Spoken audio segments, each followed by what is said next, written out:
This week, we're sailing up a river that named a country, that's defined this nation's geography, its economy, its history for centuries. Welcome to the Gambia. Welcome to Inside Africa.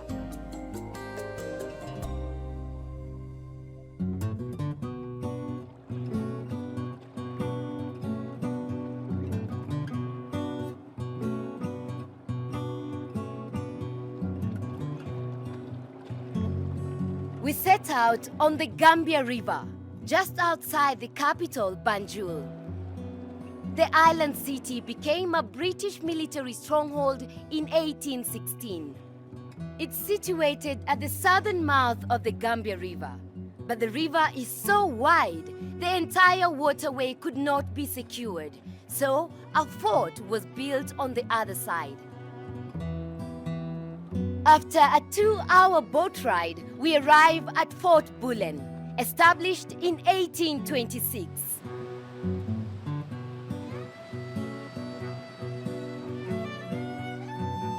It sits on Barra Point and overlooks the northern bank of the river. What makes this fort exceptional? Our guide is one of Gambia's most prominent historians, Hassoum Cissé. He leads me up to one of the 4 gun bastions. Wow. It's beautiful here. Yeah, so here now we have a very good idea of the fort's location, just overlooking Atlantic. So what was here? What were these rooms used for? At any one time, there will be nothing less than 50 men here, okay? Manning the gun, posts. The gun emplacement here was not able, to cover the whole mouth of the river. So there was another gun emplacement on the island, which we are now facing. So a combination of these 2 gun emplacements, gave the Royal Navy, a very, very, good control over the mouth of the river. Unlike many forts in West Africa, Bullen was built to stop the slave trade. For hundreds of years, the Gambia River was one of the major arteries for the capture and transport of slaves. In 1807, the slave trade was abolished in the British Empire. But slavery was legal in other countries, such as America. So, slaves were still being shipped down the river for the transatlantic journey.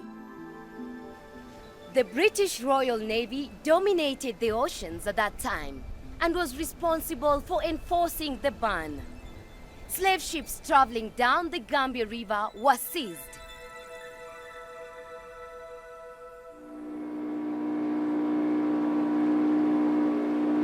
Back at the boat, we're heading upriver. Off the northern side, Cissé points out a piece of land known as the Ceded Mile. So basically, Sonny, the Ceded Mile was a piece of British territory inside the territory of the Kingdom of Nyomi. And for agreeing to surrender this piece of land, the King of Nyomi was granted an annual salary of $400. $1832, which was quite a princely sum in those days.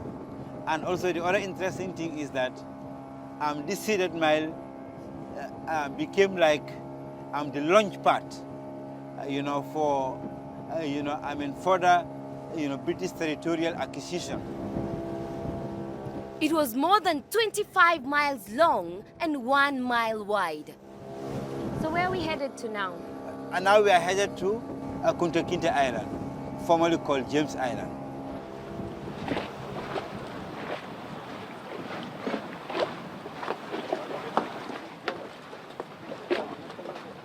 About 3 hours upriver from Fort Bullen, we finally reached the island in the middle of the Gambia River.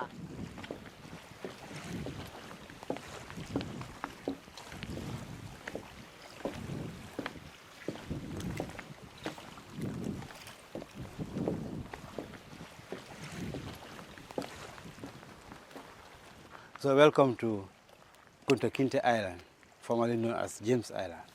Now these cannons you see here symbolize the tragedy, which has been the history, the tragedy and the violence, which has been the history of this island. Kunta Kinte is the main character in the novel and TV series Roots, depicting the life of an African man enslaved on a plantation in the United States. It's believed that he was a real person taken from his home here in the Gambia to this island before crossing the Atlantic Ocean.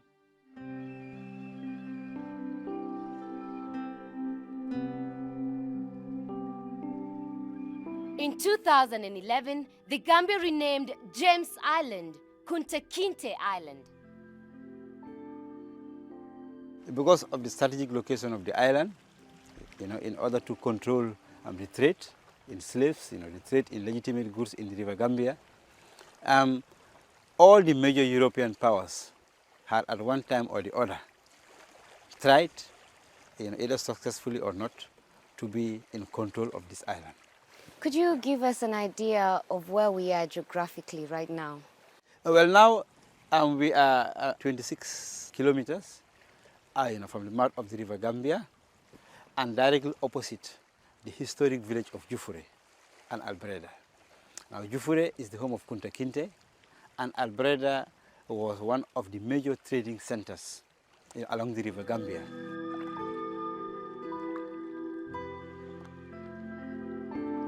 The island was abandoned in 1828, but parts of it have been restored, including this heavily armed fort. Could you describe for me what exactly was housed where? There was a dungeon, where the slaves, particularly American slaves, were kept, whilst awaiting shipment. There was a slave yard over there at the Baobab Grove, where the slaves, would be assembled, prior to departure. So it was basically like the most, densely populated spot on earth, at any one time, because, you had all these, people, living on the island. Kunta Kinte Island is a UNESCO World Heritage Site that stands as a symbol of the transatlantic slave trade. It's become a popular tourist destination for those retracing their ancestral roots to Africa. Do you believe Kunta Kinte was held here, waiting for... Kunta Kinte was held here, and it was from this island that he boarded the slave ship called the Lord Legonia, which took him to the Americas.